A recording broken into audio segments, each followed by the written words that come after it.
What's up, everybody, and thank you for joining me on the Dance Floor of the podcast, the only podcast for dancers here in San Antonio. I am your host for the evening, Demetrio Solis. I am a dancer, choreographer, and I've been doing a lot of quinceañera choreography for about 17 years. I am also a brand ambassador for the world's best dance sneakers, Fuego dance shoes. They're modern, fashionable, and look like street shoes. They're waterproof, vegan-free, lightweight, easy to spin, pivot, and very comfortable. You can go check them out at fuegodance.com, and don't forget to use my discount code at DSolis10 to get 10% off your order. But this podcast is not about me. You can catch my episode on my YouTube channel on episode 4 about my dance journey and everything I have accomplished myself. Joining me with all the right moves, please help me give a warm welcome for Hybrid. Israel Maldonado, San Antonio, Texas. Sparta. Awesome. So what's going on, buddy? How's it going? How you guys been? Good, super good. Life is good, and I'm just glad to be a part of what you got going on. Yeah. Heck yeah. That's what's up. It's an honor to have you on here, man. We've been following each other for a long time. You guys did the, I don't even know how long, like we've known each other for years and stuff. And so why not get an opportunity to start something like this to actually get to know everybody? Because I know every time it's just work, performance, and nobody really gets a chance to really know anybody. So, especially your followers, they don't get a chance to know you, who you are, where you're from, or your dance journey. So starting from the beginning, so what initially drew you to dance? She's probably watching and she hates when I say it, but my mom, she used to dance when she was younger. Okay. And she used to tell us about her different adventures where they would literally just be dancing in the street. Like there was no organization to it yet. It was still just raw street culture dance. And there was no differentiating between styles. I mean, you either did it or you didn't, and you either did everything or you didn't. And that was the initial like seed planting, was my mom telling me those stories. Mm-hmm. And then my older brother took a chance and started dancing a little bit, so he kind of pulled me into it. And then my mom found out we were dancing and she didn't like it. Really? Yeah. She wasn't the most approving of it. It's not like she was like, you're never going to dance in your life. Yeah. She was just a little more focused on our academics, and we did really well in sports, so she was more focused on those two aspects rather than the like back burner third project in our life. But that's where it started, and then from there it grew as she said no, the more I wanted to do it. And then I got out of high school and I was able to just do, and that's when I met my wife, Bianca. She was able to convince me to go to Dallas for an event, and that was like that moment was okay, this is where it really is gonna start, because I was dancing through like school, like middle school dances, and high school I did a little bit of like shows, or when there was a pep rally like that. Okay. People just, he knows how to dance, so they just throw you in. So you don't want to like any of like the, what is it, the hip hop team or anything like that? No, I was sports. I was a jock for sure. Mostly because that's what we had been focusing on, and I had opportunity beyond high school in athletics, but that ended up falling through. So yeah, I'm here now. Right. You've done so much. Like I said, I do my homework and I'm watching everybody see what everybody's doing, and I was like, dude, that's what's up. And kind of like, you guys inspire me to, keep going and keep dancing as well. So how old were you when you first started like dancing? Man, maybe just past 10, or at like the 10 age is when my mom was working at a place called Sunshine Cottage, and she had an office that was next to the gymnasium. And at the gymnasium there was mats, so me and my brother would lay the mats out, and we would go and do like K kicks and V kicks and scorpions and all these old b-boy moves. That's when I started dancing, right? Okay. But again, I didn't really start in the scene or really make it a focus in my life until that summer after high school, where I went to Dallas with Bianca, and it was yeah, it was just that moment where it was. Was it a competition or? Yeah, it was a Krump event. It was the Okay. first resurrection. There was, I believe, 6 installments of it. Okay. But I was able to attend the first one, and I competed in the tournament. It wasn't my first time crumping in public because I had done it in like high school through it, all that stuff. And there was one session prior to that in town at Marcus's aunt's house. Rest in peace. It's, Marcus's aunt's house where I met my first big homie, and that was the first time I was seen in the dance scene, but I wasn't really a part of it or in the competitive scene until Dallas, until the resurrection. And are you originally from San Antonio? Born and raised. Born and raised. That's what's up. 210. San Anto fool. So what kind of music kind of turned you into dance? Okay, so you say you started Popping. popping. With I the love first popping music. style. Okay. B-boying was my first style. Okay. That was the first thing I put attention to because that's what my mom was doing. And I mean really put attention. While she was 8 hours in that office, me and my brother were in that mat getting those few moves my mom showed us down. So your mom was kind of your mentor, or she kind of? No, Okay. she was definitely a huge supporter, but in the initial stages of it, she was disapproving. Not like I hate it, Yeah. but like, man, there's other things for you to focus on. You know what I mean? In that time too, when I was like 10, 11, I was in basketball in like a city league, Okay. and we were doing really well. I was in an invitational to Corpus, and we were making a lot of noise in like that age group, even in like the age group above, because we would go to those tournaments, like the higher ages tournaments, and compete in those as well. At But what age were you starting to do tournaments? in basketball, I was like, Oh, okay. yeah, I that thought was you were- basketball. No, Okay. in dance, it wasn't until I was already 18. I was that summer. I think it was a few weeks before I was going to turn 19. So kind of just walk me through on your whole dance career. Oh man, it's over a decade. That's crazy. So it was the resurrection, was where I was first seen, and I advanced in the tournament. So people were like, "Who the heck is this guy?" Right? And then after that, it was a few YouTube videos where I joined Bianca's crew, Undefined. Actually, got that shit tatted on me for life. And then we started doing shows.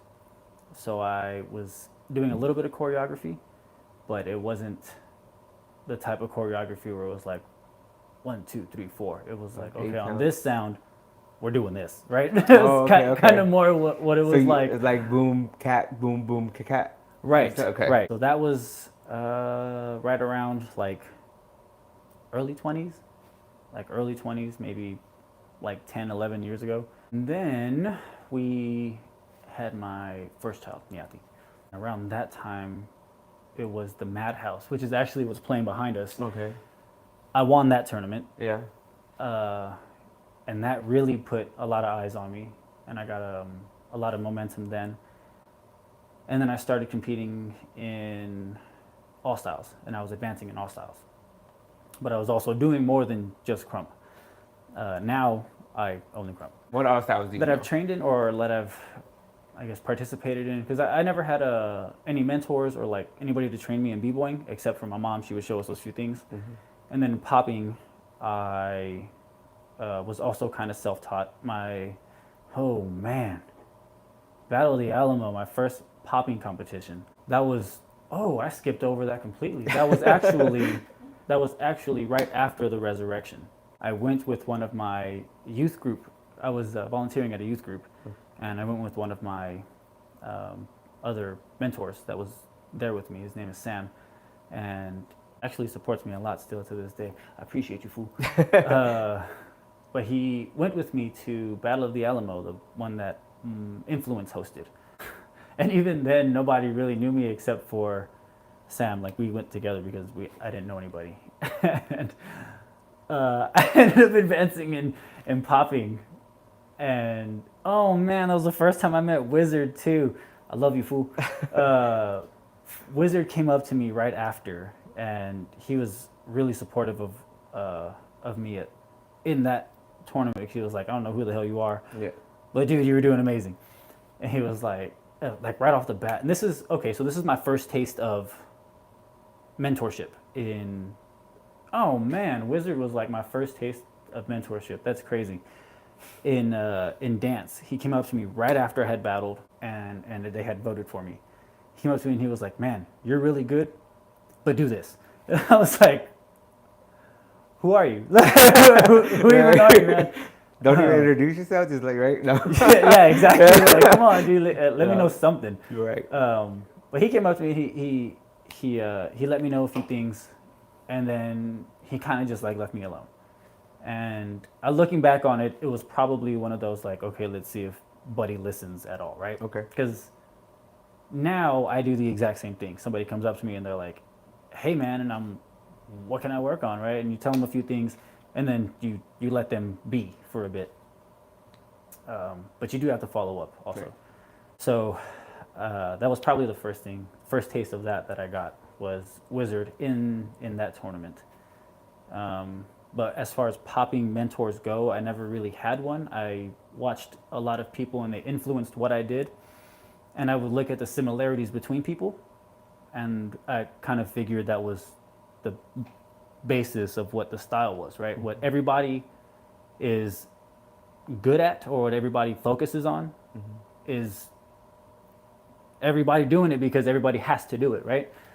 So that's kind of how I picked up popping. And the people, to give credit, the people I did watch were Asia. I did watch you a lot. Steven, when I got into the scene. Mike D. Okay. Mike D. I was gonna say, do you want to chime in on this one? If he forgets it, you know. Because we got Bianca here, guys. Say what's up, Bianca. my support. You guys can watch her episode. Was it 2? Episode 2. You guys can watch her story on YouTube as well. Mike D. I watched a lot. Everybody who I watched, I appreciate you so much.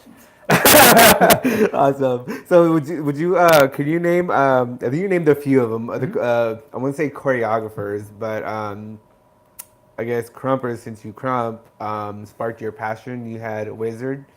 So Wizard was popping, and he was more of like he was more of here's the taste, right? Like here's nobody knows who you are because you haven't been around. Here's a little bit of the culture. Boom. As far as Krump goes, people who influenced my style or sparked your passion. Sparked my passion for Krump. Oh man, well, such a stereotypical answer. The movie Rise, I ended up going to Hollywood Video. I ended up going to Hollywood Video. What's that? No, I'm just kidding. Oh, I was like, oh my goodness. I was like, you really went to Hollywood? No. I'm trying to make you feel old. I did that to everybody. I went to Hollywood Video with my mom, and I remember seeing Blockbuster too, right? Oh man, Blockbuster was the first, and then it was Hollywood Video.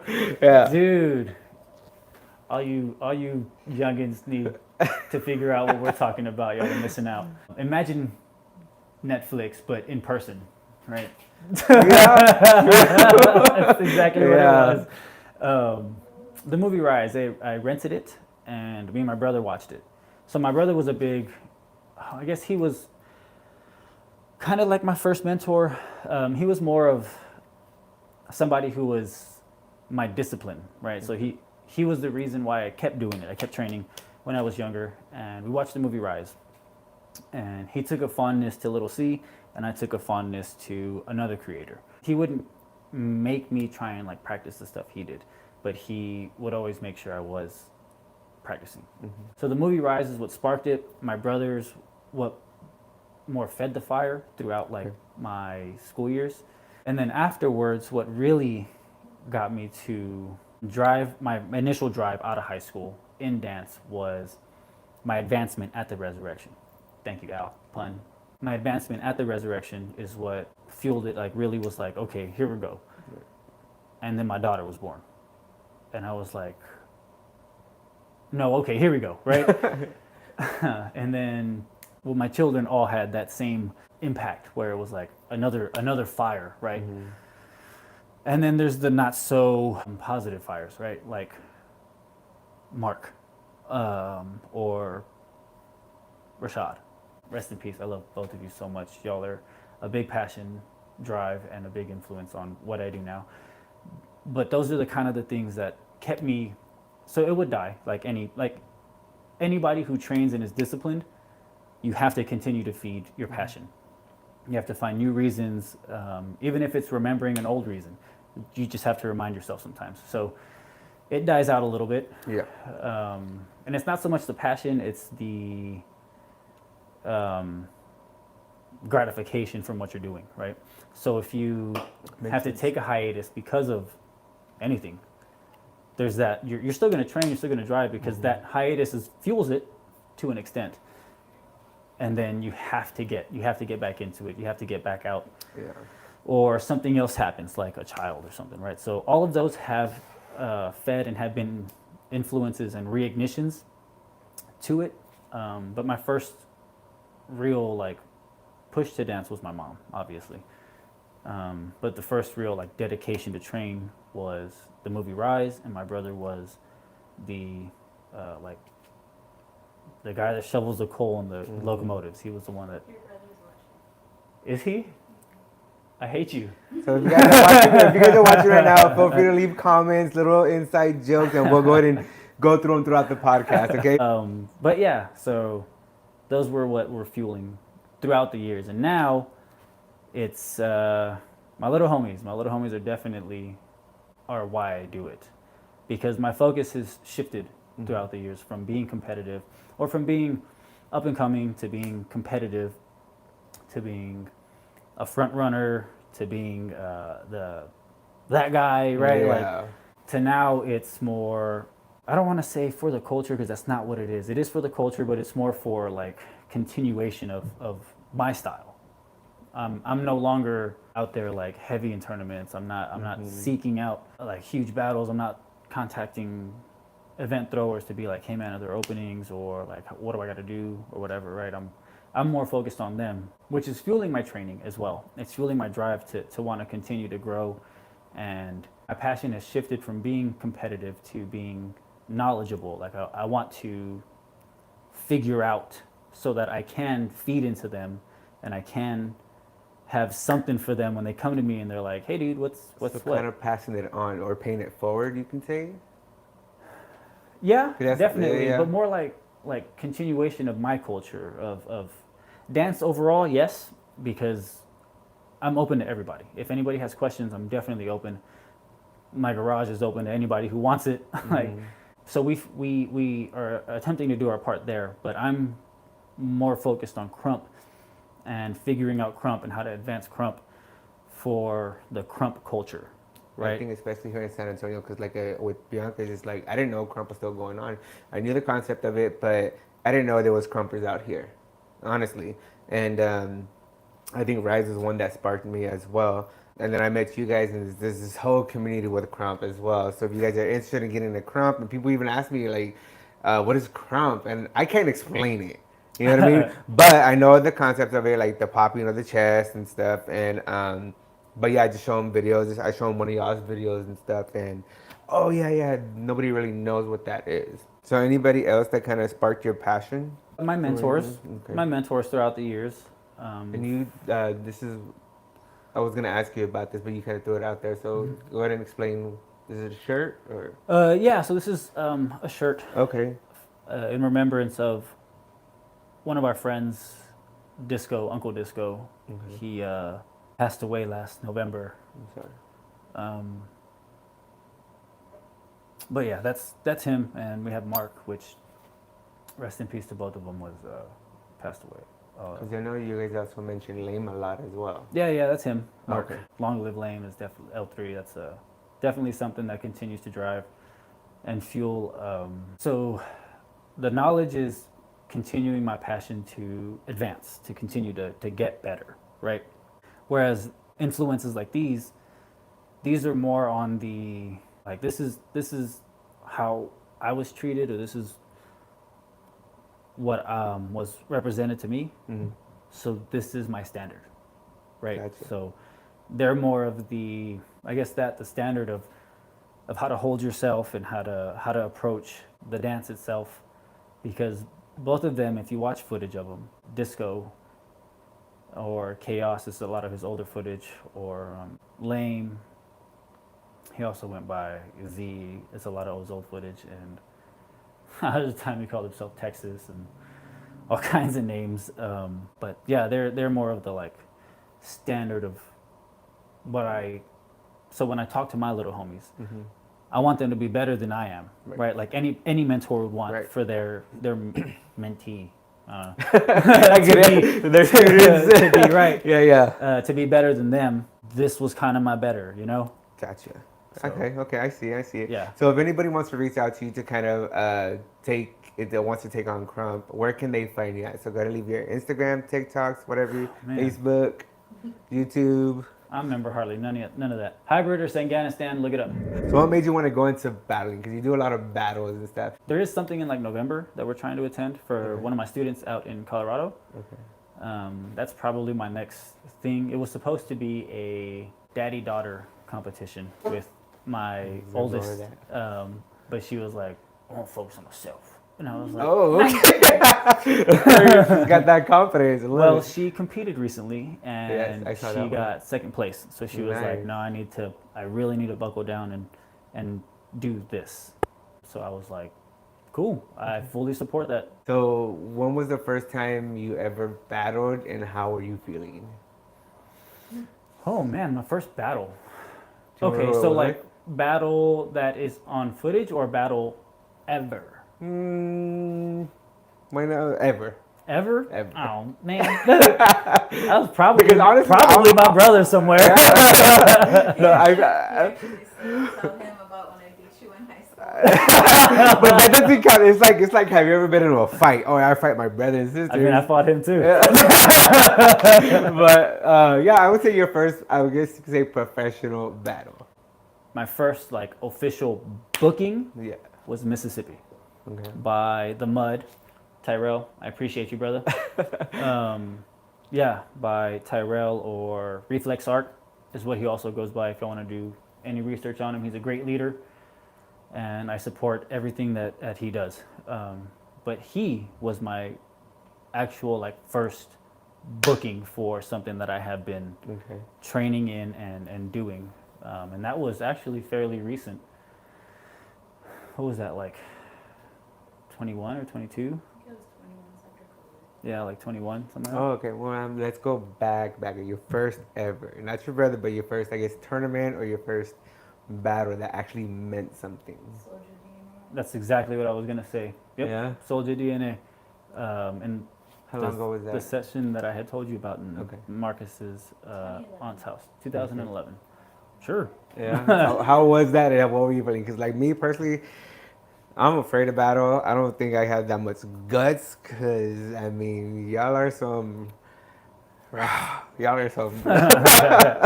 The first battle was that I felt. Okay, so I have in the competitive world, the competitive mindset. I have been doing that for years in sports, and I have the. So there's a certain mindset that competitors have, and that was adapted really young. So when I approached this battle, my nerves were not so much the competition, right? Because I know how to get myself into the competitive mode. My nerves were more so there's like 40 individual eyeballs on me right now. So I was anxious, not so much nervous, but really anxious about how I was going to do rather than, or how it was going to be received rather than how I was going to do. Because I know I can only do what I can do, right? And just like any competitor knows, as long as you leave it all out on the floor or all out on the field, then you did what you could, right?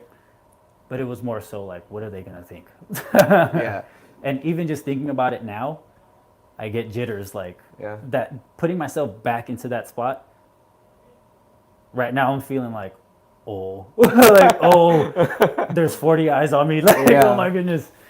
But yeah, so it was really just that. And it actually turned out pretty well.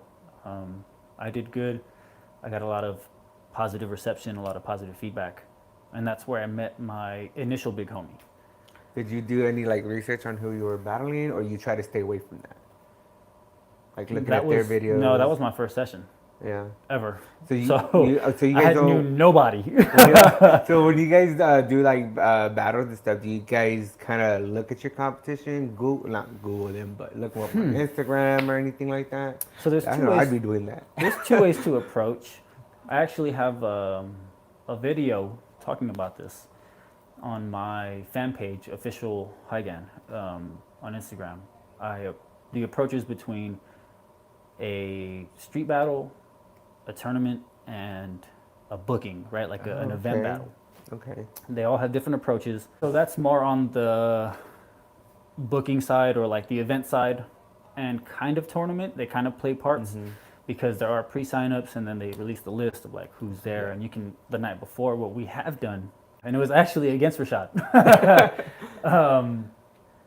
My little homie, my twin, Gabriel, he was competing with Bianca in a 2v2 or a 2-on-2 tournament, and Antics and Rashad were Junkyard Gang signed up. And the list was out, so we saw that they were signed up. So they actually, because one of the characters in there was the Joker. Antics' character was the Joker. So even just seeing the list, you don't have to do like footage research. If you know who it is and you've been in the culture for a while, or you follow the culture, which you should be doing if you're going to be competing, you should be following what's going on. Just even seeing who was signed up, they made a magic trick, a card trick. We took the Joker card out of a deck of cards and we put an X over it because one of the characters was a Joker. Oh, okay, okay. And my twin came out and he had it tucked behind his hand and he was like, "Wow, nothing." Right? He was like, "Nothing in my hands." Wow, hold on. He had a card in his hand and it was the Joker X'd out, and they were like, "Whoa, what just happened?" So there is that preparation of knowing who it is. So you do take time to address certain aspects of somebody, or focus on like weaknesses or like what they do, so that you can either grow in that or have something there to show like I can do that too, but I also can do what I'm good at, right? Yeah. So there is the preparation for those things, not so much like footage watching, unless it is an event battle and you have a few, like at least a week, then you can go into like dissecting footage, because one whole night is going to be dissecting footage of that person, writing down what they do, how they do it, what they're weak at, what they're good at, and then you start hitting it the next couple of days. Let's say we have a week, right? So the first day is footage, and that's where that plays the part. Okay. We watch and we get the knowledge that we need from it. And the next 2 days, which would be like Tuesday, Wednesday, because you don't do anything on Sunday. Tuesday, Wednesday would be the training part. Boom, boom. Thursday's recovery. Friday is usually like mingling or whatever they do for the events. Or you got another day to recover, right? And then Saturday comes up and you're in it. Boom. All right, let's go to the comments now. Let's see what we got here. Bianca, that's my baby daddy. This is T, by the way. And then we got DNA, the Hex. DNA. The Hex Screw. Okay, that's my brother. Let's Son see. Uncle. The guy with two thumbs. That's Noah. As someone who Noah. trains with him, that's exactly how he gives advice. Awesome. Bright Boy. War cry? what is that? War cry? War. What is that? That's a family we have together, actually. Yeah? Yeah. Kid War Cry, David. Okay, I love you. okay. So were you in like, besides Undefined No Definition, were you in any other crews before that? Prior to them, Yeah. no. Okay. After them, yeah, there's a few crews that I've joined. Some of them have disbanded, and some of them I still hold very close and dear to my heart. What crews are you still, well, because like NXG is like, I see everybody. I have not been in NXG. I was asked to join, but at that point in I had just got on the scene, so I didn't know what was going on. Right. Right? We're honorary mentions. Yeah, we are Yes, definitely they- family good for word. sure. Definitely What family. is it? Honor. Honorary. We even Honorary mentions. had yes. been to NXG night. Spotlight. That's why I was there. Okay. The guy with what's that, bro? I don't know. Talking about Blockbuster. Oh, okay. Oh. Blockbuster. I know. I tried to do the same joke too, but I couldn't hold it in. Like I think with Vanity, I tried to. What was the joke? It was I don't remember either. But yeah, I try to make everybody feel old because I feel like I'm older than you guys. Cause how old are you? If you don't mind me asking, or you don't mind putting Nah, it all out good. there. 32. 30. Yeah, so I'm older than you guys. Yeah, Well, we got some downtime. I just turned 21 Mama like Bear this Crafts. past Friday. Therapy. Go No. visit them. Go check them out. Blockbuster Forever. Okay. Dang, I wish.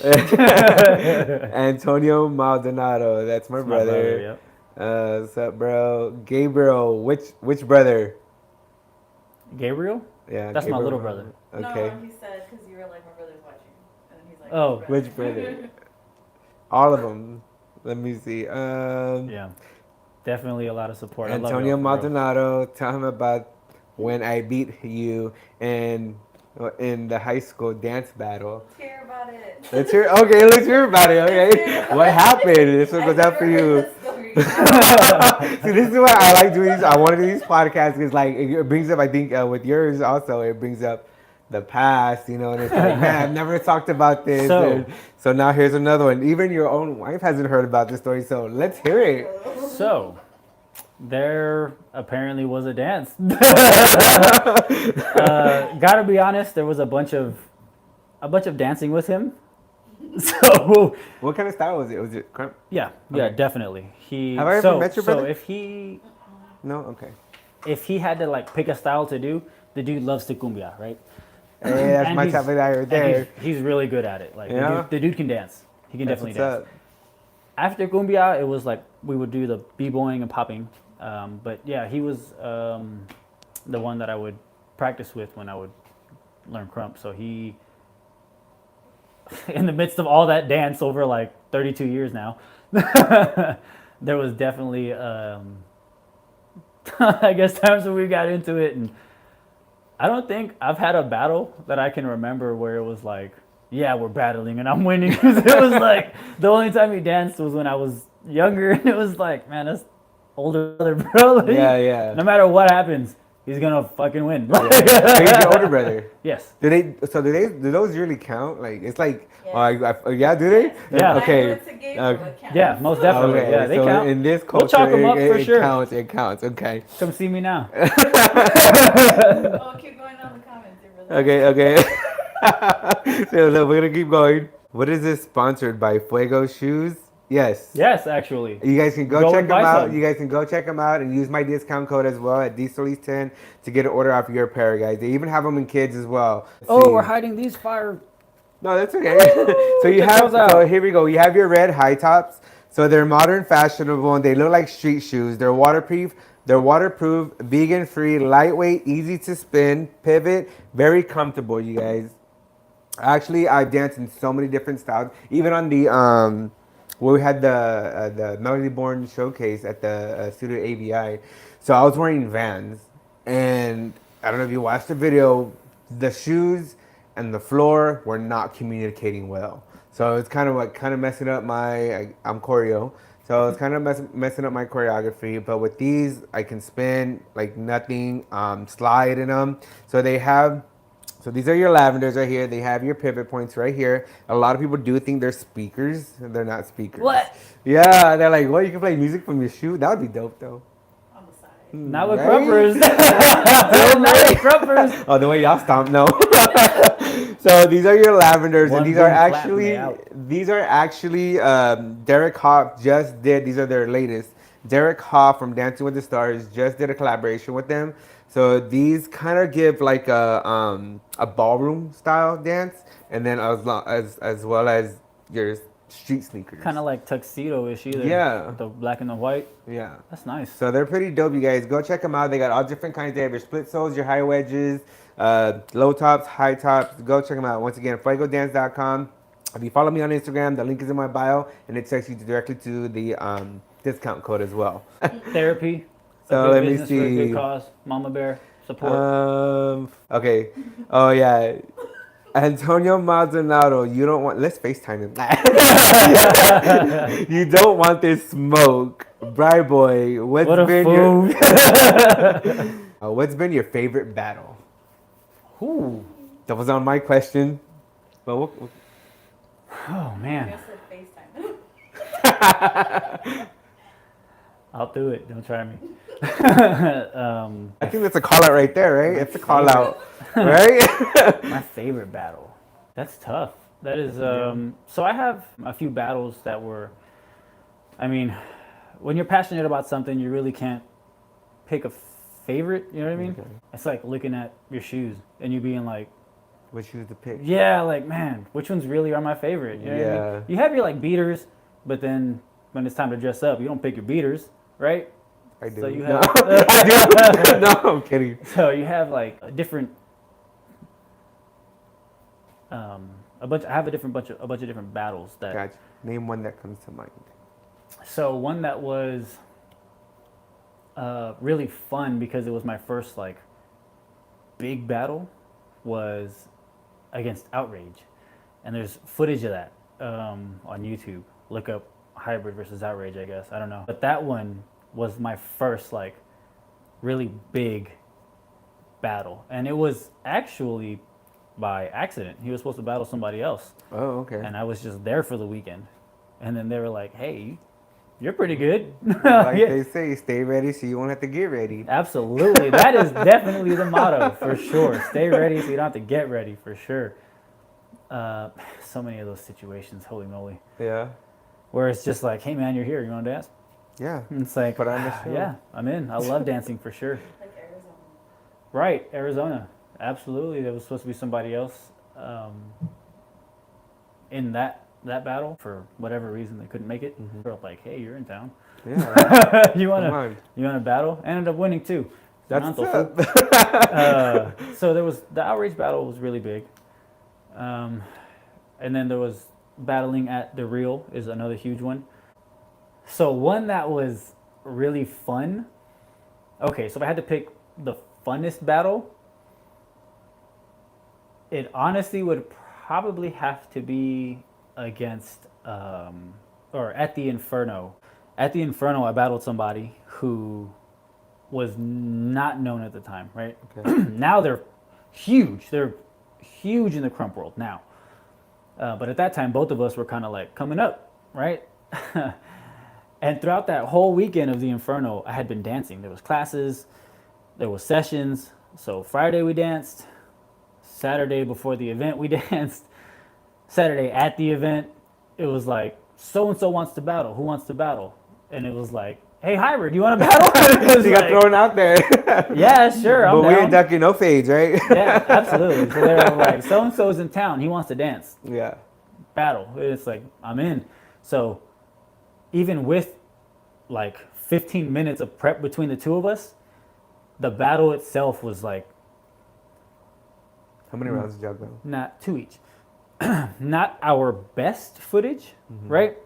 But in that moment, there was a moment where my hat came off, right? And then he snatched it from the floor so I wouldn't grab it. So I was like, bro, I don't need the hat, right? And I started dancing again. He was like, oh, you don't need it? So he threw it at me. And then I caught it, and we just like stared at each dang. other. Man, so that battle was like, boom, boom, boom, Yeah. boom the entire time. So now that you've known about the battle, his name is Dead End.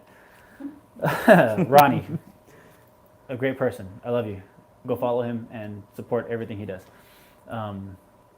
But yeah, so that battle at the Inferno, it was Rashad's birthday session.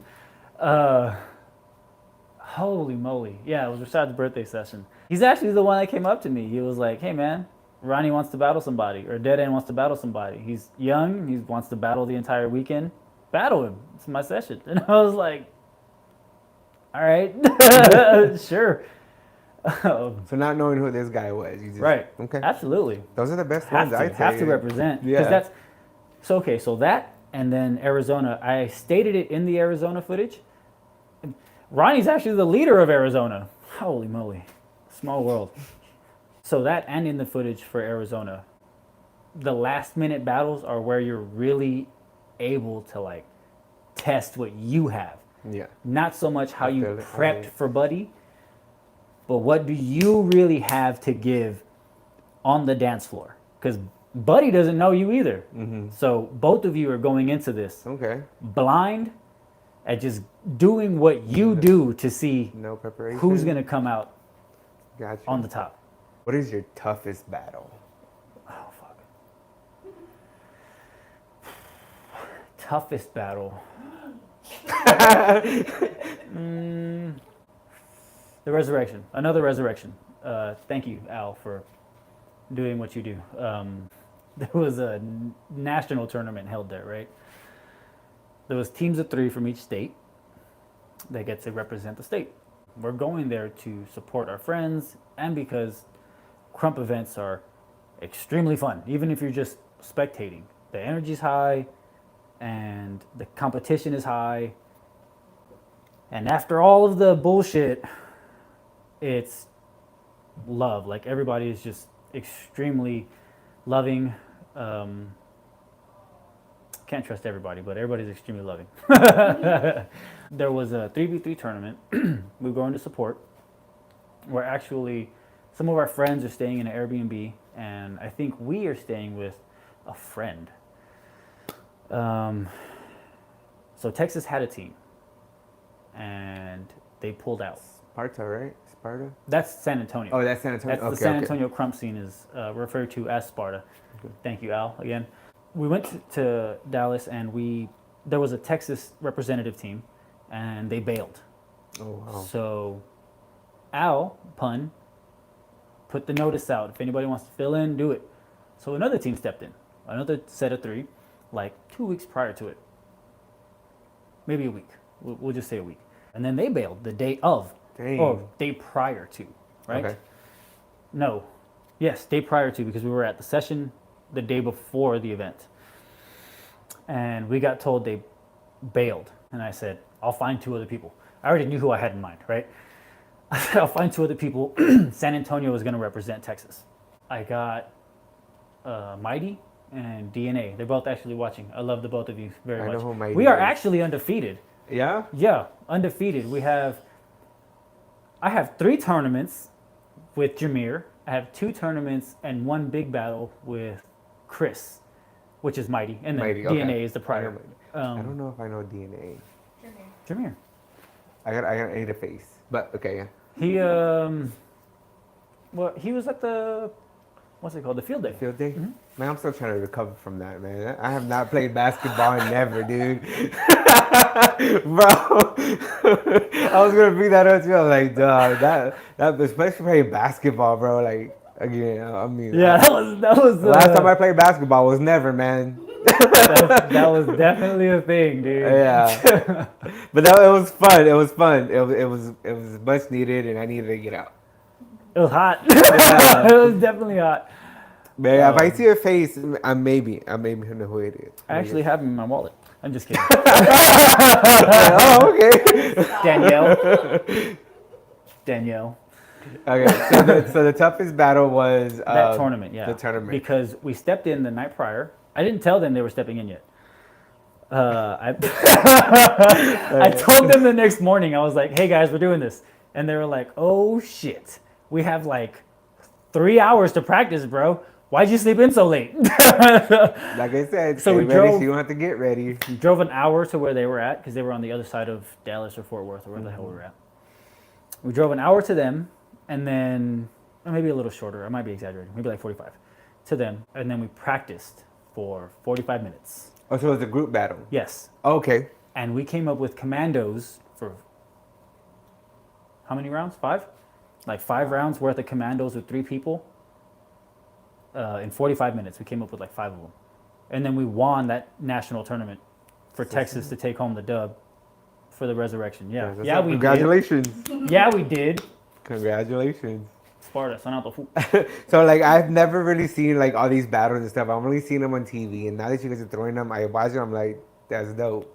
honestly. So if you guys ever want to see some You Got Served, whatever kind of movies that you watch, you should guys should go check them out. And yeah, it really gets like, It's oh, intense. Yeah, it gets it's intense. Yeah. super high energy, super passionate, and the style came up in Los Angeles or in California. Exactly where, who knows, right?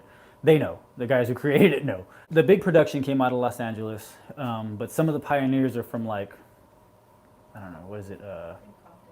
Compton, Oceanside, like, I don't know where. If we're wrong, you wherever guys can else, correct us. Yeah, for real. Yeah. Let us know. Because like I know I was with Bianca's, she had said the clowning. Yeah. Okay, so I know the concept of the clowning, but I never knew what it was exactly called. So now it's the whole clowning thing. And I always do my homework, and so I was like, oh, okay, so that's the definition of basically clowning. Right. Yeah. So it did come out of clowning, but the creators themselves, like one of them says that he's from New York, but they developed the dance in California, right? So like the origination of it, Cali. All right, let's see. He said FaceTime. He's got stories. His favorite battle was against Protrax. You mean the one I won? Oh, that's what the guy with two thumbs said. His favorite battle was against Protrax. Which one? The one I won? Oh wait, that was all of them. Dang, rematch. And then Brave Boy is hell yeah we did. So I take it that's Chris. Oh yeah. That's Chris. Yeah. Okay. Awesome. Thanks you guys for joining. Keep showing the love. Keep showing the hate. Either way, it's great. I All right. Awesome. Let me see. Anything else you want to add on to that? So you have your favorite battle. You have your hardest. the toughest. Any other kind of battles you want to kind of throw out there? That not your best, that not you could have done better, or Okay. So one that he knows it. One that I'm actually looking forward to is probably never going to happen, honestly, because we just have, I don't know, I love him and I hope loves me, because if he doesn't, he's going to, it's going to be a hard battle. we're gonna first call out here on the podcast. We got several. Is my big homie, Lavar. So that battle has happened, right? But me beating him hasn't. So I need to get that out the way. I'm gonna do a short video on these call outs so people can see. Do it. I don't care. Yeah. I always enjoy battling DNA. Only because he's the big bro, right? He's in San Antonio. He is our guy right now. He'll tell you like, I'm not. No, I'm not. But all of us do go to DNA. So those are always fun. I love battling Jameer. Oh man, when I battled Mac 11 in his house in DNA's house. Oh, okay. So that was probably the most. Ooh, maybe not. You know, it was definitely the most intense battle that I've had, because he's not a little dude, right? Okay. And my chest puffs really big. Yeah. So, so the two of us together, and the room was. We had like this much space. Like this was it. Right. And that was. They're scary. There was, because everything we said, we meant. So when I said, I'm gonna fuck you up this next round, and he said, no, the fuck you're not. It was like we both really meant what we were saying. So it was extremely, extremely intense. That was another extremely fun battle. I also battled KC in that same room. Honcho, he's actually has a family with me as well. It's Afghanistan. We were both 50s in that style too. I support and love everything that he does as well. Battling him is really difficult. Not so much because the both of us feel like the other is superior to each other, Okay. but because we both look at each other like, man, I don't want to do this. Really? Like, I mean, I can. Like, we can battle. We can get these rounds in, but like, this is not what we are. You know what I mean? Yeah. And you have that relationship, different relationships with different people. I can tell you one person that I probably battled the most is Rock Solid. That guy used to call me out all the time. He's out of Houston. I'm gonna Google it. Not Google He's it, out of but- Houston. yeah. Go look him up. I think his name is official Rock Solid. I got on a Instagram. few people listed in Houston. But yeah, man, we battled like all the time. That was also fun. What is the most rounds you've ever gone? Probably one of my little homies. So I used to do a thing, right, where I would practice with them for like an hour, and then I would hold up two hands, and I would tell them pick a finger, and they would pick a finger, right? So pick a finger. Just Are we touch going one from of left to them. right or right Whichever. to Just pick one. left? This one. Just so I can tell you the concept, right? So if I did this, you either have seven rounds, Oh shit. right? I'm not Or gonna two be rounds. able to do one. So if I did this the first time and then you picked something on this hand, like they say you picked a pinky. Well, now you got 9 rounds because that's how many fingers are on. shit. So whichever side had the most fingers, whichever side had the most fingers was how many rounds was gonna happen. But I've never okay. I've never had anybody who was like, we're just gonna go rounds and rounds and rounds and rounds. Like maybe Mighty. I don't know. What about like in a He dances a battle lot. as well? Like in a battle, because I was there for Burn House and I saw how many rounds did you go with Marcus? Y'all were like 3. gassed the fuck out. Yeah, though, 3. Right? 3? Oh, was it? But I also tied with Vanity. Vanity. There you go. How many rounds was that one? 3. Oh, was that 3? Was it 2? I think it was 3. Mm-hmm. Yeah, right? I think Shout out it's- to you guys. Y'all guys had it tough for y'all. I almost passed out. Well, because I saw you go outside. I was going to talk. I was like, should I go talk to him now? But like, no. I was like, let him just cool off. I went outside and I did not go back in. Yeah, that shit gets crazy because like I mean the first time I did the Melody Born, I performed for what, 5 minutes, bro. I honestly felt like I was gonna just crash the fuck out, man, just hit the ground. But yeah, that stuff gets tiring, and I can't imagine you guys. And it's hot. And there's Yeah. a bunch of eyeballs on you. So your anxiety is taking up a lot of hydration. Like, man, it's terrible. This is bad. Why do we do this? It's for the passion. So, what is one thing your younger self would be surprised by about you now? My discipline. Definitely my discipline in everything.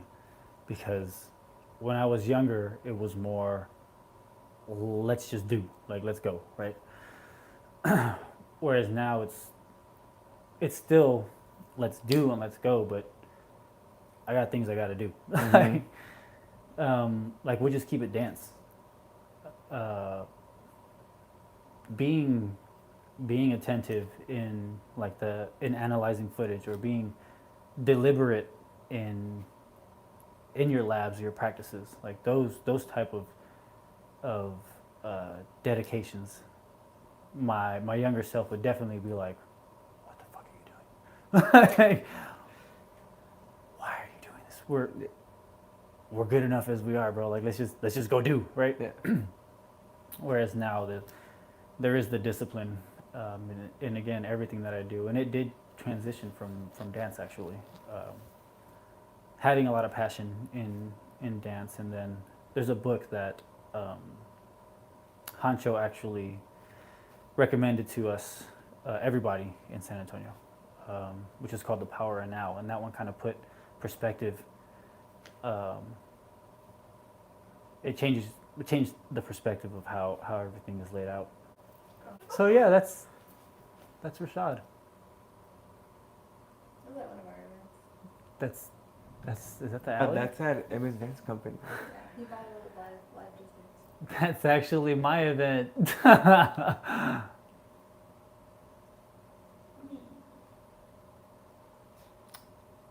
It's this guy, right? Yeah.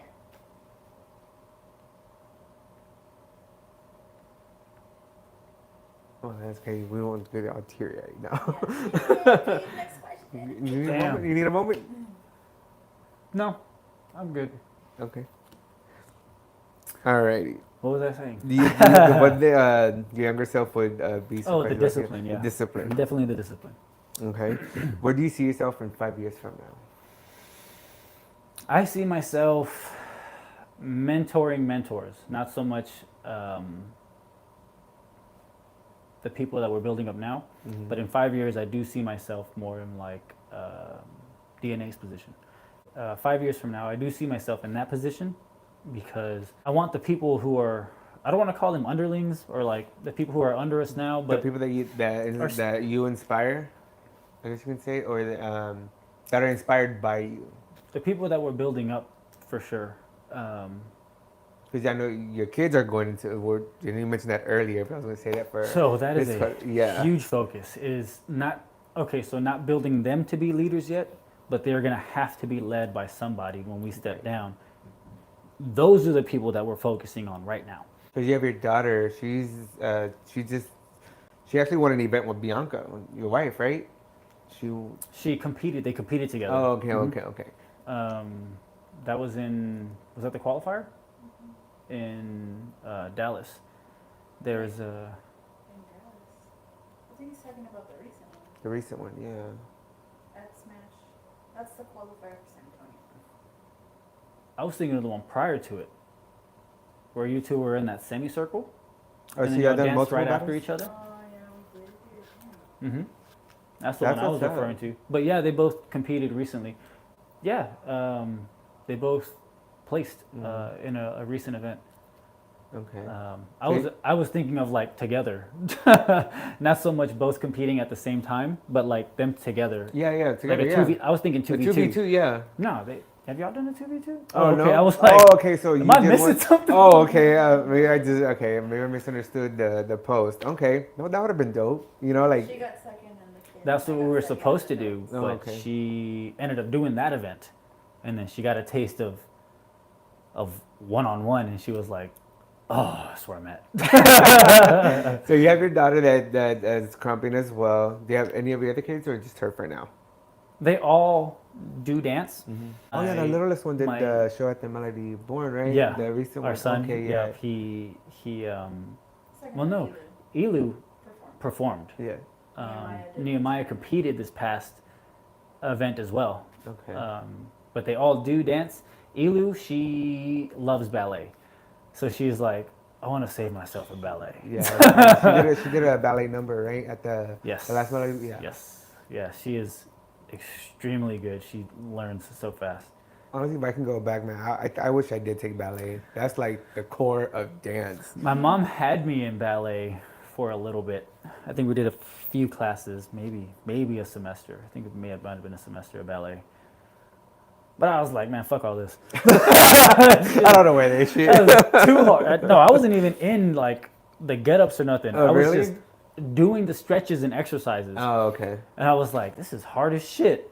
Yeah. I'm gonna go and do this a little bit. Yeah. Like, no, I'm gonna go and take care of that. But ballet is and now even in Krump, the positions of ballet, the foot placements, arm placements, postures, Yeah. they all transition over into the style that we do now, which is Krump. So yeah, ballet is man, like you were saying, it is like the base of a bunch of dance. Yeah. Okay, so we're gonna go to training and development. How did your training shape your approach to dance, and what are some key lessons you've learned? Well, when you train, you really figure out what you do and don't want to do. There are things that you attempt and you bail, and you're like, I never want to try that again. And then there's things you attempt and bail, and you're like, oh, I have to get that. Training, that's where you build what you do, your style. The shaping and approach to dance, it builds your style. It builds who you are and what you are. That is how it shapes your dance. Definitely, you have to be disciplined, you have to be dedicated, because the passion fades, because the passion dies, and there are reignitions like we conversed over earlier. You have to reignite yourself, you have to give yourself fuel again, but the discipline aspect of it definitely is what you gain from training, because there's those days where you're like, man, I'm tired as shit. I just got off of a 11, 12-hour shift. While I was there, I hit my head. Like, I'm already got a headache, bro. Like, I'm dehydrated because I was there for so damn long. I feel it. And then you have to be disciplined. You have to get in there, and that really builds the foundation of what you do, which in turn shapes the style in your dance of like who and what you are in that movement, because you have to be genuine, and you learn that as well in your training. You have to be genuine with what you do, because the way I do something, it's not the way you do something, Right. which is not the way she does something, which is not the way he's doing something right now. You know what I mean? Like, you have to be dedicated and disciplined to yourself and your style and what you do and how you do. And that's where you figure it out, is in your training. That's where you become you, because in the dance world, you need to be you. People Right. want You can't. Don't try you, to imitate. right? anybody. Yes, exactly. They want you. Or duplicate. That's why they're asking you. Yeah. Yes, sir. Yes, sir. Okay. What advice would you give an inspiring dancer, krumper, popper, whatever? Aspiring as in like they don't do it yet, or they just started? Just started. They want to get into it. They want to get into it. The same thing that I said when the last interview I did was done, that it is definitely for you. People think that it's not. People think that dance is for a select people, or for people who have rhythm, right? But it is definitely for you. If you want to try it, do it. Like, you have no reason not to, and we're welcoming. Like, Yeah, you guys are. we have, because our children are in it, because we have other youth in it, we have to be accepting and protecting of everybody in the movement. And that is a big push that San Antonio has actually been doing recently, is keeping ourselves and ours, and, well, honestly, anybody in the movement safe, and feel like you can be you. That's why we want you here. You know what I mean? Yes. How do you stay motivated and passionate about dance, especially during challenging times? Discipline. Okay. Discipline, and you have to find the little things, whether it be celebrations. Maybe that's why you're practicing, right? Like, today was great, so I want to dance. Like, let me go and practice for it. It doesn't have to be the discipline side of it. You don't got to go in there and drill. You don't got to go in there and have a main focus for the lab, right? You don't have to be. This is where those moments where, like, you don't have to be deliberate. You just go in because you're feeling passionate, because you're feeling energetic, and like you want to continue the good day, right? And something that you enjoy is dance.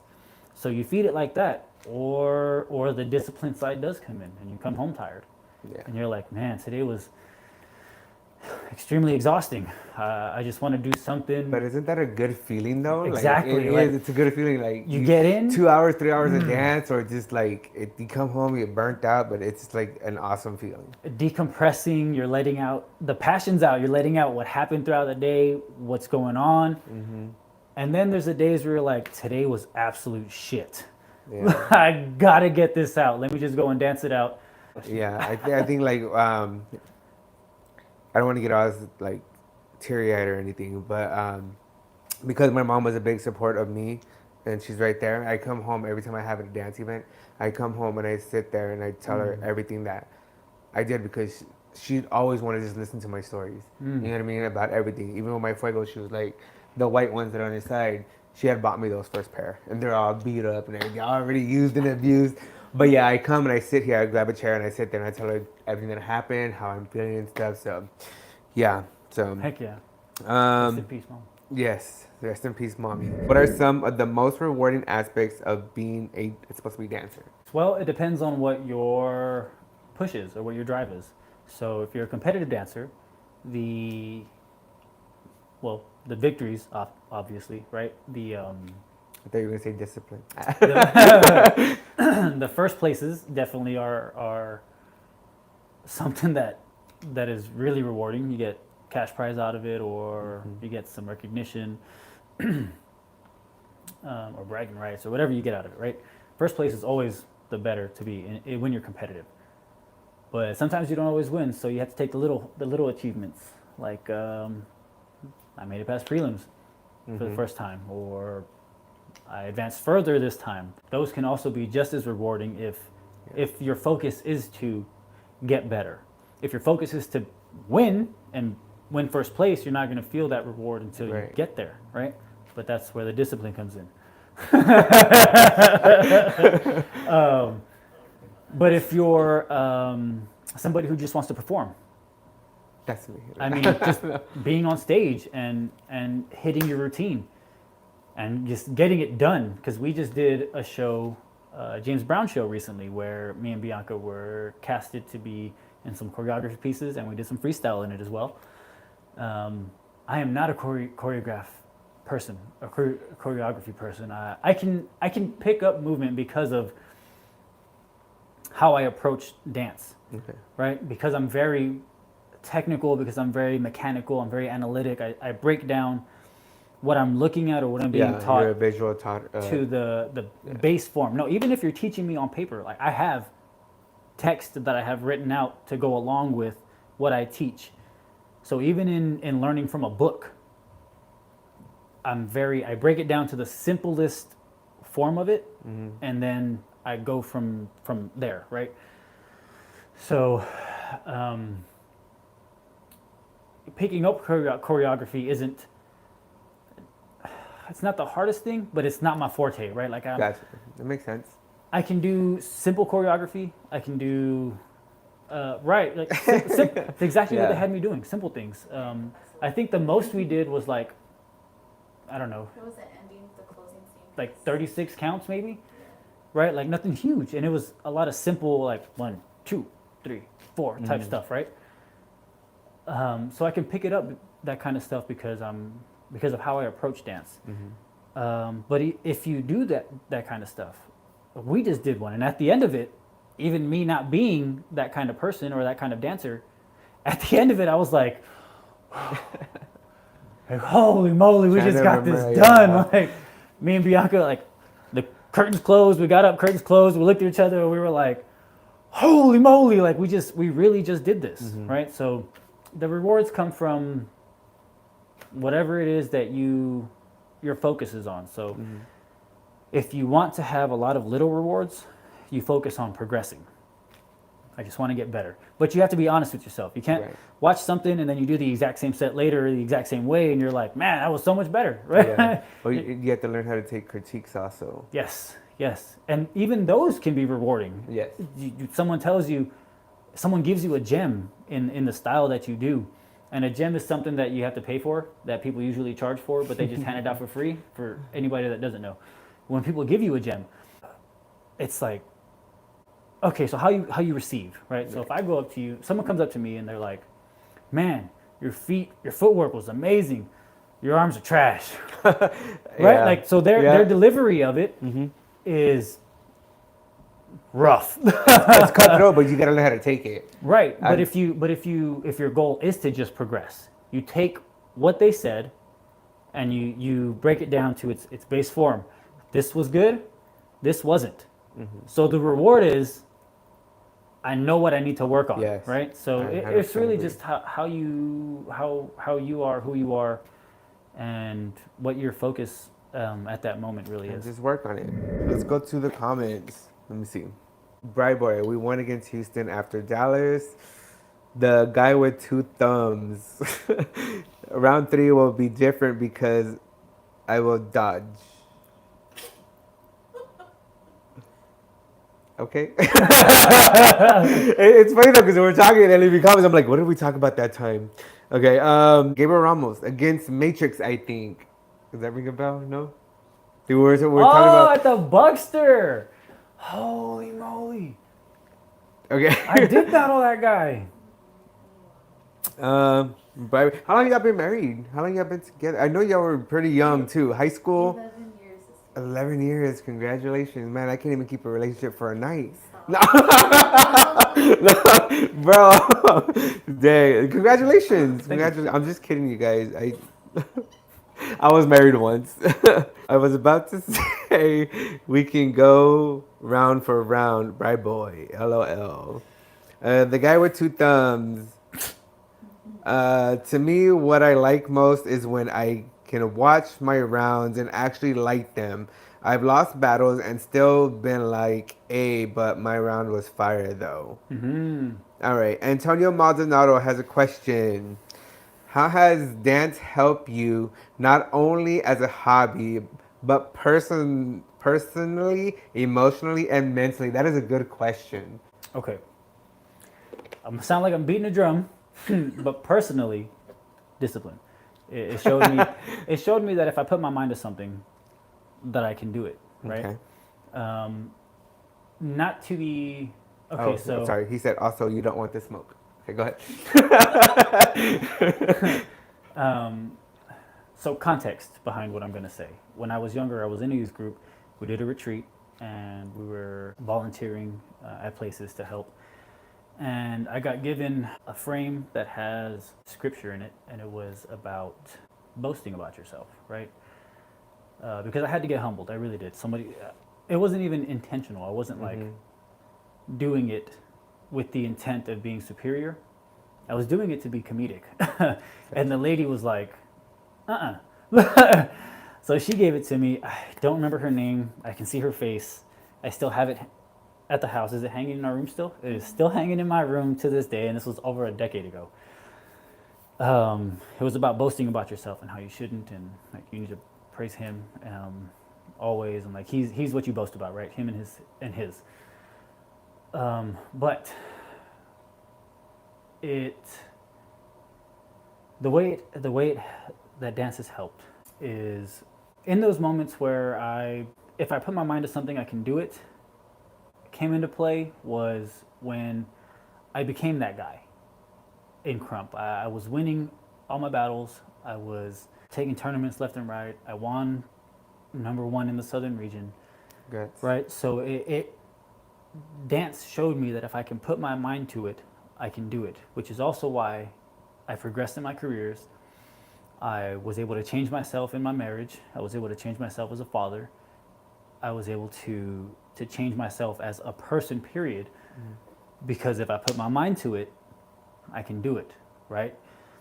In those moments where I was like, fuck all this, I can't do it, I went to dance. I was in the garage, or I was in my mama's backyard, or I was at the sessions, or in my grandma's backyard, and I was living with her, and I was letting it out, right?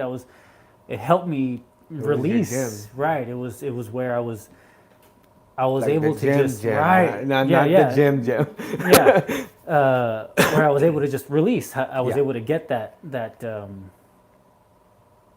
sanity back, where I could just be like, I'm just gonna let it all out, and at the end you're like, "I'm better." Man, this is great, right? Yeah. So as a person, it showed me that I can do what I put my mind to.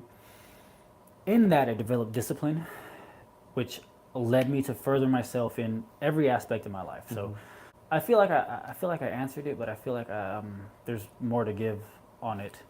I just can't get it articulated right now. Like it's really, when you ask those kinds of questions, you go internally, you go deep into who that person is and how they've progressed over the years, or how they've handled situations over the years. Like when we lose somebody. I didn't want to bring it up. That's why I was trying to get past it. No, bring it up. Yeah. I was trying to get past it. Yeah, I have to say yes. Like when we lose somebody, what else is there to do but what you do, right? Which was, for me, dance. I wasn't dancing in public, like right. When Mark passed. Nobody was dancing in San Antonio. None of the Krumpers were dancing in San Antonio. Well, for a little bit, nobody was dancing because he really did impact like that. Nobody was dancing, but when nobody was looking, everybody was dancing. Right. So in that moment, we had our 10-year anniversary vow renewal with each other, and it was a great night. And Rashad and Val were supposed to be there, but they couldn't make it for whatever reason it was. I'm not sure if it was like I was about to say I wasn't sure if it was because of Puda or if it was because of whatever it was, right? They had something that they were doing. So they couldn't make it to Saturday.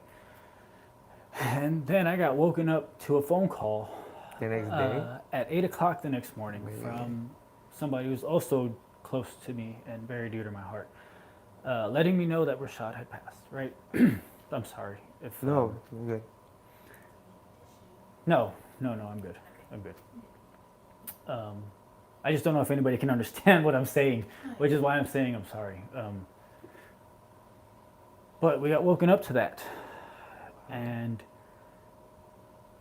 man, dance didn't seem like the thing to do, but dance seemed like the thing to do, you know what I mean? Like, even in this moment when we lost Mark, it was not the thing to do. It was absolutely not the thing to do because that was what we all did, right? And he definitely was the adhesive between everybody that was in San Antonio at that time. He was the binding between all of our relationships. So when that was lost, a lot of us, man, I tried to push people, people at the funeral, we were trying to push, I can't speak for everybody. I'm sorry if I'm tangling up all my words. I can't speak for everybody, but I was intentionally pushing people away. I was like, I remember, I'm not going to say his name because it was super disrespectful at the time, and I apologize for it now. But somebody who's also close to me and very dear to my heart attempted to console me at the moment, right? We were at the funeral. We had just done we were just leaving the church. And actually, we had just got to the burial site. I'm so sorry. We just got to the burial site, and they were setting everything up to be done. And I'm sitting off on the side. And I'm just watching.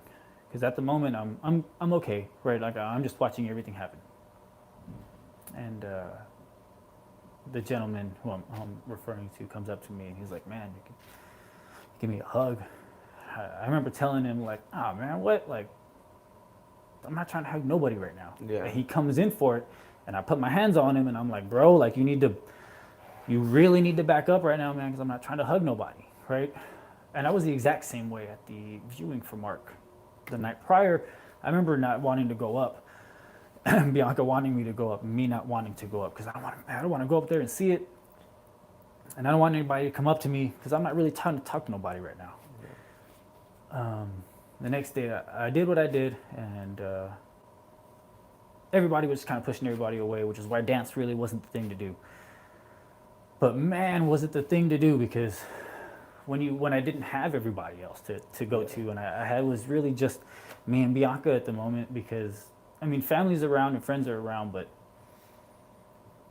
Bianca really was the only thing holding me down, right? When even that got a little heavy, because we're both mourning the same person. You know what I mean? Right. I'm trying to be there for her. She's trying to be there for me. You're both what? I guess you can say vulnerable. Right. Dance was definitely the thing to go to. When my brother left for the military, I have never said this. Fuck you. When my brother left for the military, I think I told him after. And it's honestly not even that emotional. Like, it was definitely a big moment, but it wasn't it wasn't life. Like, it wasn't like life-threatening. Yeah, I wasn't like, nobody was put in a like hella bad position. Yeah, he was just going off the basics. But when he did leave, like, my brother was my father figure. Like, he was who was the male figure above me that I was like, that's it, right? That's what being a man is about, right? Um, when he left, oh, that's where I was. That's where I was. So he was my father figure. He was my man. I can't even say that because he was my brother, right? He was my male figure. He was my male figure. He was what being a man was about. And when he left, I didn't have that. I didn't have. So he moved out of my mama's house, and that was initially like, what the fuck, dude? It's like kind of like putting. But he's an adult. He was an adult already, man. He was like. How old were you at the time? How old was I? Yeah. Ooh. 15? Oh, No, really? Oh. Yeah, maybe like 16. You're probably right, like 15, 16. So this is the kind of like putting Like yourself to the test kind of thing. I don't know how to say sophomore, this. junior, and Yeah. no, sophomore in high school. You said He, I was 18. Yeah, I was like 15. He left to go and be him. You know what I mean? Like Yeah. you can't knock him for it. He left to go be him, and even in that moment before he left to the military, he knew what was up at my mama's house, which wasn't bad. My mama was an amazing provider. She hustled her ass off, and she did what had to get fucking done for us to be okay, right? Like any loving mother would. Not all of mothers deserve it, but the ones who are loving do, and I support and love all of you. Those of you that don't deserve it, I definitely will not give it to you. Only because my mama was, right? I can't just hand that out to everybody. Because my mom was. Not that her house was crazy, right? But my mom only made it because she is a type of person. And that type of person is very strict and very, if it's not progressing you, we're not doing it. Yeah. You know what I mean? So she had that tough love. Yes, absolutely. As you should, mama. So did my brother, like, which is why he was that male figure in my Right. life, right? So when he left, he understood what was going on at my mom's house, so he would get me. Dude would bust his ass. He would go to work, and I think at one point he was working like 2 jobs, and he was, I believe, still attempting to go to school before the military, because there was a gap where he wasn't in school and then he went to the military. But when he first left, I believe he was still attempting to go to school. He was working to try and pay his way where he was living, and he would still find time to pick me up, and we would go and do, like, we wouldn't go and do things because we were both broke, but he would take me to where he was staying at, and I remember playing Devil May Cry, like being in the front room watching Total Drama, like Total Drama Island, like, man. Yeah, man, it was some good times, but that's what was leaving me when he left. Yeah. Right? Those good All that times. context Yeah. to build up to what I initially stated. Which It's is kind of when- like you're on your own kind of thing, you know, and kind of Right. use what I taught you now. Until I come back. I don't know how to put these words. Yeah, I don't know how to put these words, but I kind of feel what you're trying to say. right in that moment too. Back to what we were all talking about initially. That's dance is what I had, right? I went back to that, and even in going back to that, we had that at one point. So I was just more like, well, fuck, dude. Yeah. Now you left me for this too. Like, you know what I mean? It wasn't like I'm gonna stop too. No, you kept Right, going. right. You kept going. Right. So dance mentally kept me stable. In those moments when I was feeling like shit was breaking, I would go and let it out and dance. And then I had that focus or that clarity to continue to just be me, or to continue the assignment, right? Right. Like as a person, it helped me develop a skill set to be determined and deliberate and passionate in everything that I do in all of my life. Because you could have easily got influenced in a different direction. You know? Yeah. So awesome. Love the story, man. This is when I Okay, battled so let them Vincent. know. This is either Vincent. No, I battled Drama and Jeans. I battled Vincent here because KC called me out, but his knee blew out like the week before. So Vincent was like, we still want to see you dance. I'll battle you. And I said, I ain't scared of That's you, you? fool. Yeah. I said, I ain't scared of you, fool. what's up with it? They also were on my ass because I was under somebody in Dallas at the time, Oh. and I'm from San Antonio, so they were like, "Hey," Oh. they were like, "Get your," they were all like, "Hey, man, get your shit right." Man. So, yeah, that's what that night was. Awesome. Okay. Is any injuries that you had while dancing? Yes. Yeah. Excuse me. I have a knot under my ribs right now that I've had for, it comes and goes, but I've had it for a couple years.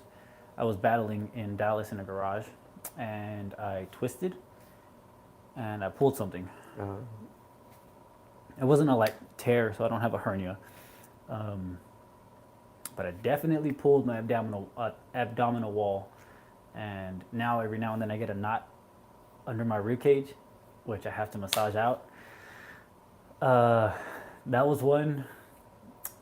Attempting an air flare, I landed on my head, and my head stopped, and my head kept spinning, my body kept spinning.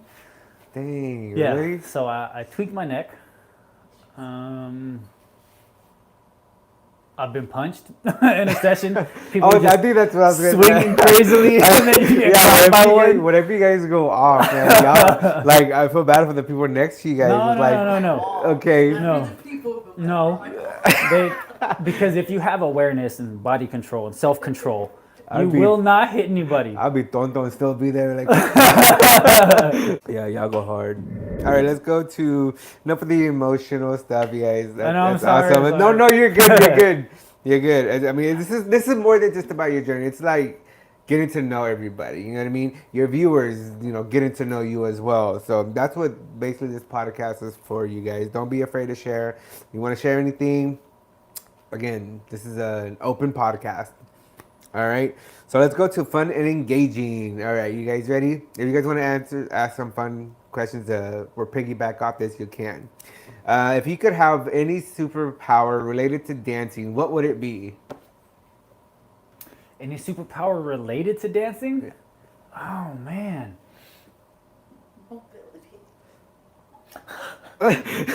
Mr. Fantastic, so I can be flexible. Okay, so a couple of things actually came to mind.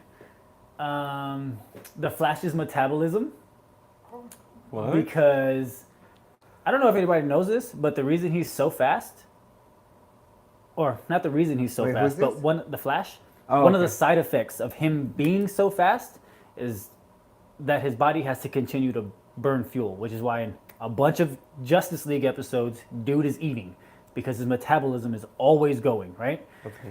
So when your Is that metabolism is always going, if you're not going super fast, you can go for a long time, right? So if I had the Flash's metabolism, I'm sorry, I just went like super. You're good. started breaking stuff down. No, I didn't go blank. I just Oh. realized all the analytics that I was giving y'all. If I had his metabolism, I could train for longer and harder, so I could be better, right? I could Okay. be better. I could figure out more things.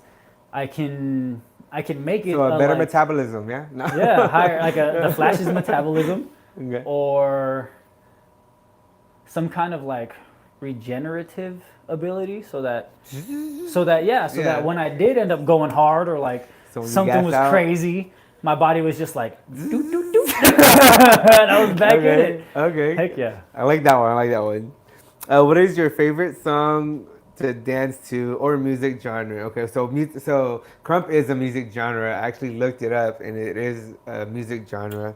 You put in Krump, and all the songs you guys go off on, they come up. So, do you have a favorite song? Do you like to go off on? A favorite song? I don't think I have a favorite song, but I have a favorite genre depending on like what I'm doing, right? Like if I'm just listening to music, I fucking love popping music Popping? so much. I love funk. I love like even the newer popping stuff. I love that kind of music to just, if I'm Sunday morning in my garage and I got it open and I'm just chilling at the edge, I'm putting funk or I'm putting like oldies on or like something like that, right? Something in that area. Well, what's oldies? Because my oldies may not be your oldies.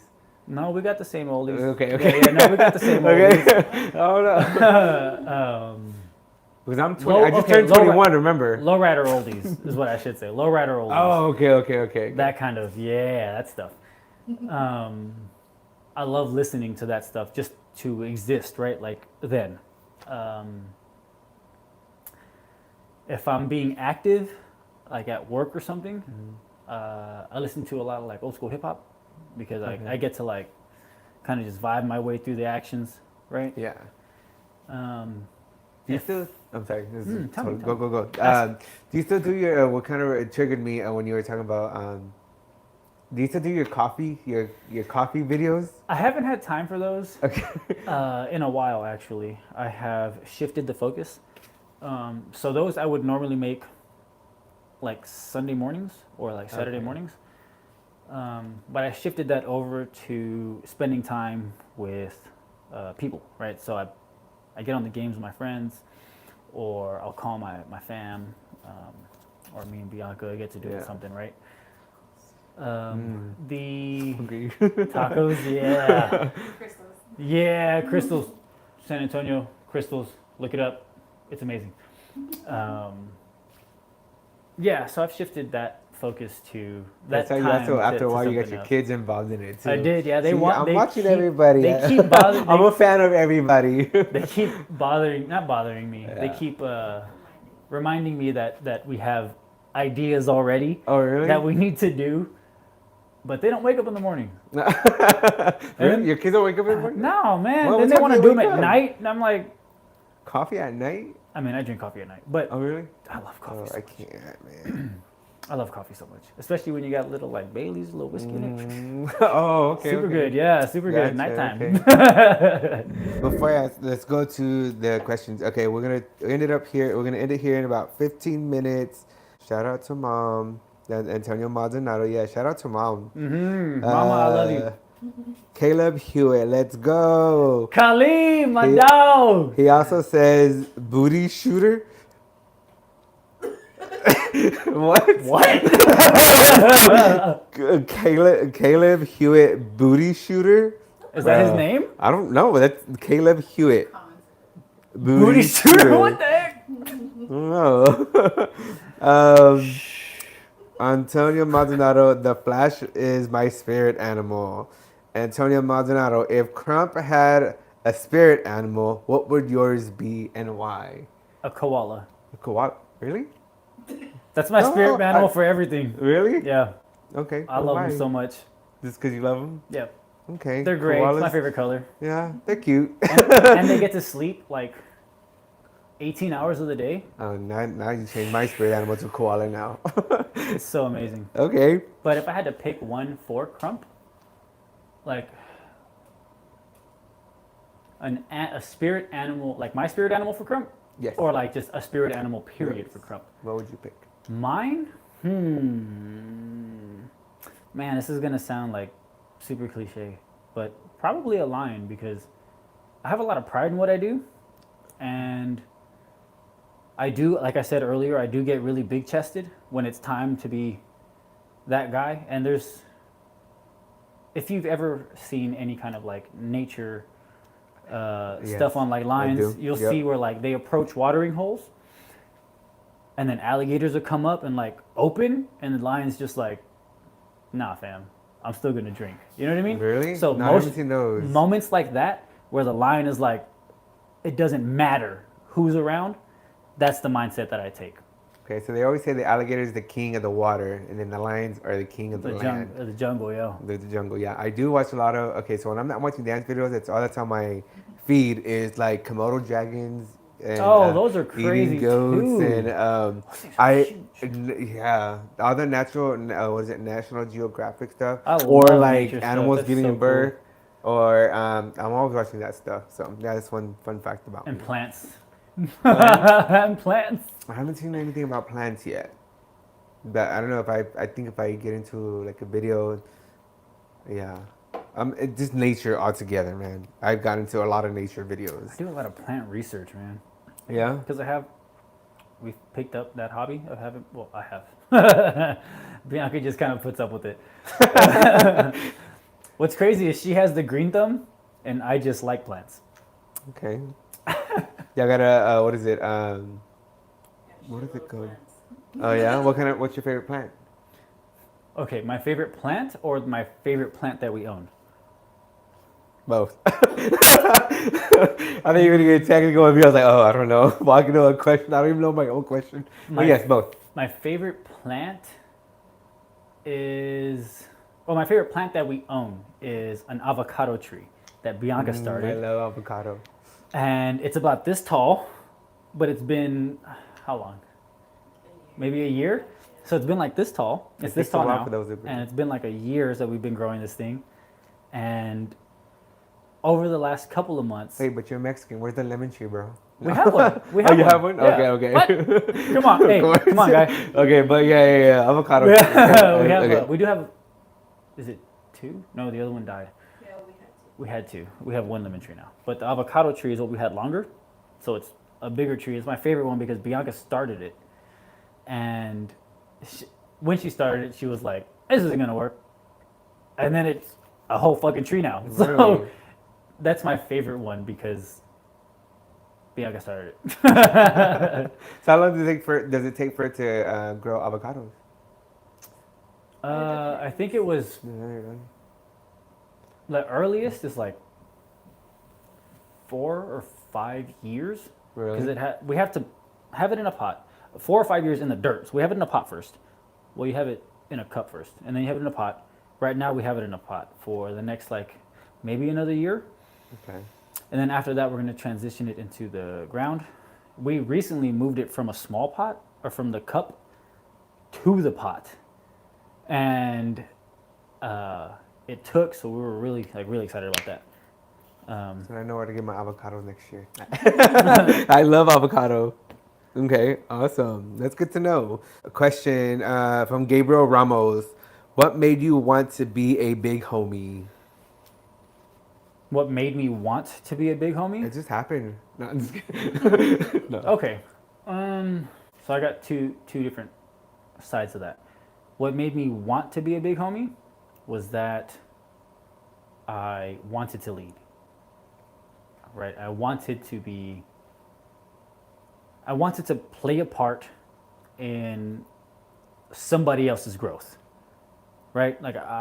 Because somebody had already done that for me. Mm-hmm. And it wasn't in dance yet. In life, there have been a lot of mentors, like my brother, my mom. Robert Garcia is another huge mentor from high school. So there's people like that were really good to me, right? And I wanted to pay that forward as well, but I'm fucking broke. So only way I can do that is teaching, right? Or assisting in that, because even prior to being a big homie, it wasn't even about being a big homie. I just wanted to teach somebody. I wanted to. So the first person that I really taught was KC, or Honcho, and it wasn't even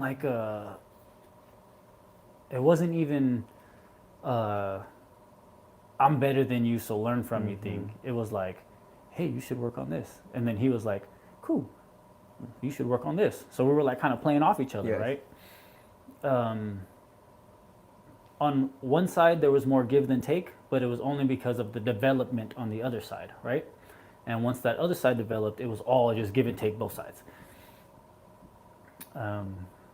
So being that leader was what initially got me. And you're a fucking loser. But Gabriel is the reason I started developing my big homie style. The analytics on how to teach, the different ways to teach, having different media to teach, it was physically, and then I have text, and then we have videos. He was the reason I started developing the big homie part. Wanting to be a big homie wasn't necessarily the move initially. I just wanted to help. but really wanting to be a big homie and really wanting to do those big homie things Yeah. was because of the guy who asked. Because I got him as a little homie really young. He was still in high school. Wow. And there was a conversation that me and him had, like right after he got out of high school, where he laid some things out for me on how he viewed me and how he wanted to continue what he was doing, but get better, right? Like develop in other areas other than just dance. So he had that talk with me, and that's where the big homie part really started. Because prior to that, I was just teaching him how to dance. He was in high school, he wanted to dance. Bianca danced, so he wanted to dance. Bianca intimidated him, so he didn't want to learn from Bianca, so he learned from me, right? So it was really just that exchange where you want to learn, I'll teach you. Didn't have a name. Ended up getting like tiny hybrid prior or early on. But the real like big homie mentorship didn't start until after he got out of high school, when he had that conversation with me, and I was like, oh, so you really want a big homie. You're not looking for someone to teach you how to dance. You're looking for a real big homie. And the word big homie comes, so in Krump, a lot of it was developed in the poverty side of LA, right? Like the I don't know, the hood. The hood. Right. Yeah. Projects. I hate calling it that, but the hood, right? Sorry. I'll beep it out now. Yeah. No, I mean, it is what it is. Yeah. So a lot of the vernacular and the terminology that came from it is a lot gang related. So big homie really means like you follow this guy with a lot of loyalty. And he was telling me, I want you as my big homie, right? Like I'm, I don't know why, but the first reference I got was Lord of the Rings. He's like, I plead my loyalty to you. And then Gandalf's like hitting Pippin with the stick, and he's like, get up, fool. Get up, fool. What are you doing? You know what I mean? Yeah. But really, that kind of severity is what he was bringing to the plate with me, and the like to get back to all like what I was talking about, and the seriousness of the I don't want to play like his conversation wasn't serious, because it was. He really pulled me aside, and he really said like, hey man, I'm willing to follow. Don't fuck up. Like, you know what I mean? Like, he's like, this is what I'm looking for, man, and I feel like you can give me that, and that you have been giving me that, and I'm willing to be a little homie. And that's where it really started. Like, oh shit, like I really got to buckle down, and I really have to start producing for this dude. Like, I really got to start giving him more than, okay, work on this. Yeah. I have to give him, work on this. Here's what it is. Here's what you can reference to continue to work on it, right? And that honestly didn't develop until we got a house. Until like we got our house, was it 5 years ago now? Congrats. But he was with me, shit, almost a whole decade prior.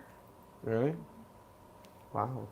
So he's been super loyal, and he's honestly, when I am looking back at like, why am I doing this, right? Gabriel's probably the first person, more than likely the first person that comes to mind, and I'm like, oh shit, that's why. Like, dang it, that because of, not necessarily because of him now, because I have him helping me in my mentorships and in my labs and my projects that I have going on. But he was definitely the reason why why I put a lot of dedication and time towards it. I think a lot of the students and that they don't know is that they inspire us more than we inspired them. Right. Does that make sense? Right. No, Yeah. definitely. Because like in order to, like for even with my students too, you know, they're just like, it was in the same way, and it's like, okay, well, let me keep it going. So, yeah. So for those of you students that are, or for those of you guys out there that are students, y'all inspire your mentors more than you. They inspire you. Did I say that right? Right. Yeah. Because you're the reason why we're doing this. Yeah. You're learning from us because you want to learn. You're doing this because you want to do this. We're doing this because you want to do this. Yeah. Like, you're the reason Yep. we're doing this, and you're the reason you're doing this. So Yep. you definitely are the more important. For Yeah. Sure.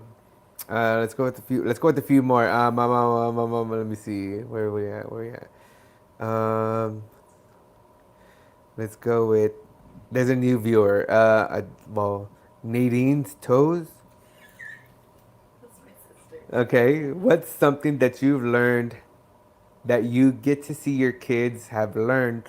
Whoa. What's something that you have learned that you get to see your kids have learned to do, such as dancing skills? Something I've learned that my kids can also use, that's a skill set from dancing. I'm assuming is what the question is. That's a little tongue twister for me. What is Right. something you've learned that you get to see your kids So that's a skill have set. learned to do, such as dancing skills? Okay. Be genuine. If I had to pick one thing that my kids have picked up from me in dance that they do now, and that we absolutely tell them they have to do because it is mandatory, not because the dance is it's mandatory for the dance, but it's mandatory because you are a dancer, and that is to be genuine with everything that you're doing when it comes to the movement that you're doing. Don't fake the funk. Like, you have what you have. Yeah. Let us see that, right? And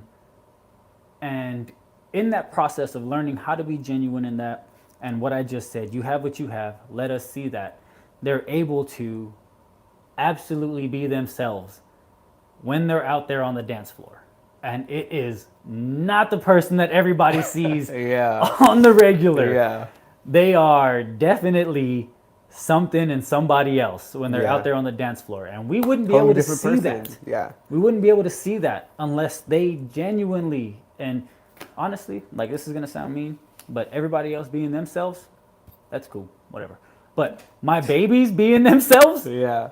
and genuine on the dance floor, dude, I'm seeing sides of them. Everybody that is there watching them, and it is awesome because we're all sharing this moment at the same time. Everybody that is there watching my babies dance are seeing for the first time everything that I'm seeing for the first time. Really? So I get to see these things and them and who and how they are. Who and how they are.